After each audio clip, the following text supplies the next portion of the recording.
I refused to pay for my boyfriend's son's vacation after he said I'd never be his family. Now everyone's calling me petty. I, 42F, have been dating my partner Mark, 45M, for 3 years now. We met through mutual friends, and things were pretty easy between us at first. I have a daughter, Lily, 15, from a previous relationship. Mark has a son, Ethan, 19, who he shares custody of with his ex-wife. About a year ago, Mark moved in with me and Lily. We all live in my house. When Mark and I first started seeing each other, he was already divorced. According to everything he and others close to him have said, his marriage ended about a year before he even met me. So I had nothing to do with their split, but that hasn't stopped Ethan from blaming me for it. From the very beginning, Ethan has been cold and outright hostile toward me. He's accused me of stealing his dad, constantly makes passive-aggressive comments, and even referred to me as the reason his life went to hell. Once, about 2 years ago, he and his friends egged my car while it was parked outside my home. Mark confronted him, but the damage was already done, emotionally and physically. That kind of behavior is hard to forget. Despite all this, I try to keep the peace. I never punished Lily for anything Ethan did, and I tried not to speak ill of him in front of Mark. I understood that this was a painful situation for a young man whose family life had changed. I told myself he just needed time. But the situation only got harder after Mark moved in. Suddenly, Ethan had to deal with his dad fully committing to a life that included me and my daughter. And he did not take that well. Once Mark moved in, Ethan's behavior toward me grew more venomous. He would come to visit his dad and completely ignore me and Lily. No eye contact, no greetings. If I said hello, he'd just look through me like I wasn't there.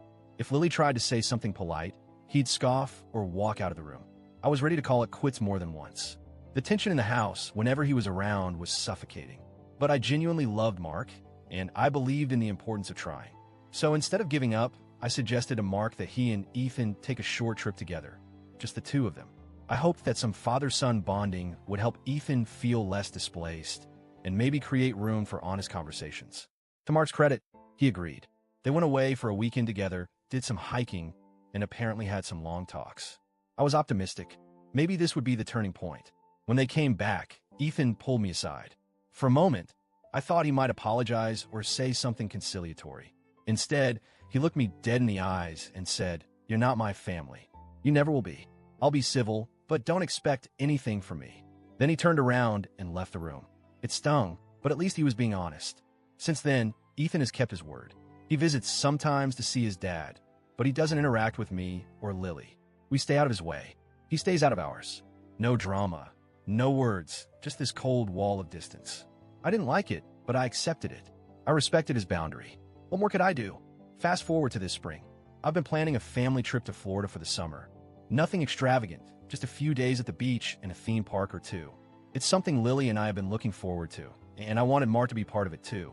So I booked a hotel and started making a list of activities we'd enjoy as a family. One evening, while going over the plans with Mark, he suggested that we invite Ethan. I was a little taken aback.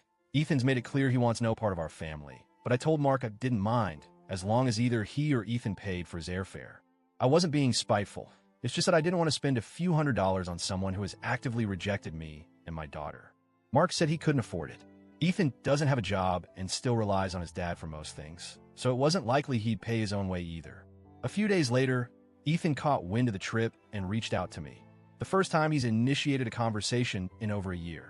He said, "If you really wanted to fix things, you'd pay for me to go." That's what adults do. They make things right. I was stunned. Fix things? I'd been on the receiving end of his resentment, disrespect, and outright hostility for years.